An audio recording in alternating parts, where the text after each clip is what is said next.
Hola, mi nombre es Adriana Zamora Cárcamo. Actualmente curso el primer semestre de la Facultad de Derecho y Ciencias Sociales en la Benemérita Universidad Autónoma de Puebla, con el profesor Omar Antonio Ponce Carrillo en la materia de taller de técnicas de expresión oral y escrita.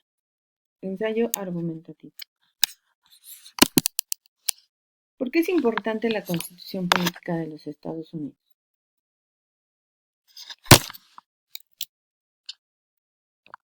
Primero que nada, definamos que Constitución es un libro de escritos donde están plasmados los derechos y obligaciones que todo mexicano debe seguir para poder vivir en armonía. La Constitución mexicana fue creada en Querétaro. Fue promulgada el 5 de febrero de 1917. Es la primera constitución social en el mundo. Esto quiere decir que reconoció una serie de derechos que estaban destinados a proteger las clases sociales, campesinos, trabajadores, y una apuesta fuerte por la educación en su artículo tercero. Y este signo social de alguna manera vino a caracterizar al constitucionalismo del siglo XX. México lo hace en 1917 y en Alemania lo hacen en 1919. Y con posterioridad muchos países lo siguen esta senda. Primero, México tiene una constitución precursora de la cual por supuesto nos tenemos que sentir muy orgullosos. Tenemos una constitución que plasma los ideales de la nación, que la nación quiere ser, pero que todavía tiene muy deficiente eh, aplicación, porque una cosa es lo que se dice en el papel y otra muy diferente lo que pasa en la práctica. Sin embargo, tenemos que ir cerrando esa brecha como país, cerrando ese abismo para que cada vez más nuestra realidad cotidiana corresponda a los mandatos de la Constitución. La transición a la democracia tendría un broche de oro desde un cierre verdaderamente pertinente si nos damos una nueva constitución. Porque el México del año 2017, del 2019 o del 2021 no es el mismo México del 1917. En ese entonces era un país de 15 millones de habitantes, fundamentalmente rural, sin medios de comunicación, sin vías de comunicación, en un país enorme. Hoy en día somos 122 millones de habitantes en México, de los cuales 70 millones usan cotidianamente Internet y están permanentemente comunicados.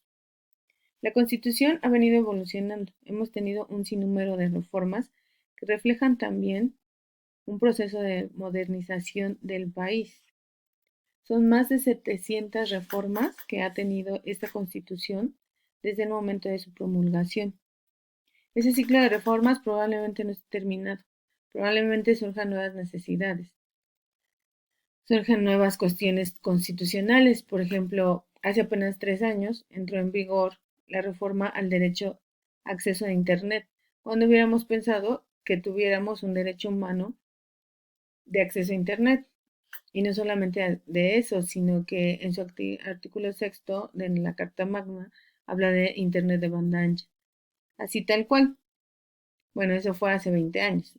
Este año será impensable, que es lo que sigue en algunos países. Están constitucionalizando la protección de patrimonio genético de las personas. ¿Por qué? Porque la tecnología ya permite dilucidar nuestro ADN a un costo muy bajo y de manera a veces sin pedir permiso de las propias personas. La Constitución no se puede quedar atrás, no se debe quedar atrás. Por eso es que hay que irla modernizando cada vez que sea necesario. ¿Debemos conocer más nuestra Constitución? Claro que sí. La mejor forma en que se puede violar un derecho humano, un derecho constitucional, es cuando el titular no sabe o desconoce que tiene ese derecho.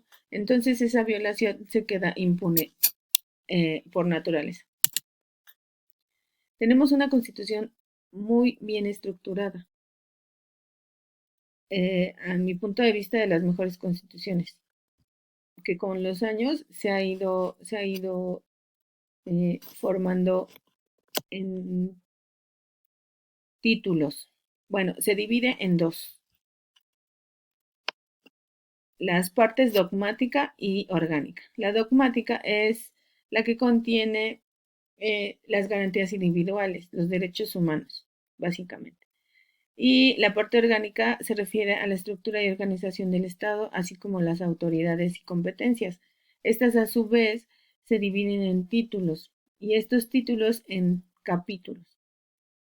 Y según el título, abarca el número de artículos. Y entonces, por ejemplo, si estamos buscando en algún derecho humano, se encuentra en el título primero, del 1 al 29, pero también, por ejemplo, el título primero habla de las garantías individuales y que incluso contiene, por ejemplo, habla de los derechos de los mexicanos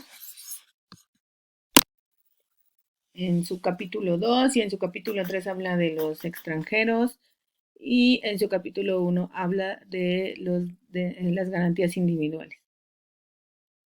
Por ejemplo, en un capítulo cuarto habla de la responsabilidad de los funcionarios públicos. Entonces, en un capítulo 1 de este mismo título, perdón, del título segundo, habla de la soberanía nacional y forma de gobierno. El título segundo, en su capítulo primero, habla de las partes integrantes de la federación y del territorio nacional, por ejemplo. En un capítulo sexto, en un título sexto, del trabajo y la prevención social, específicamente en su artículo 123.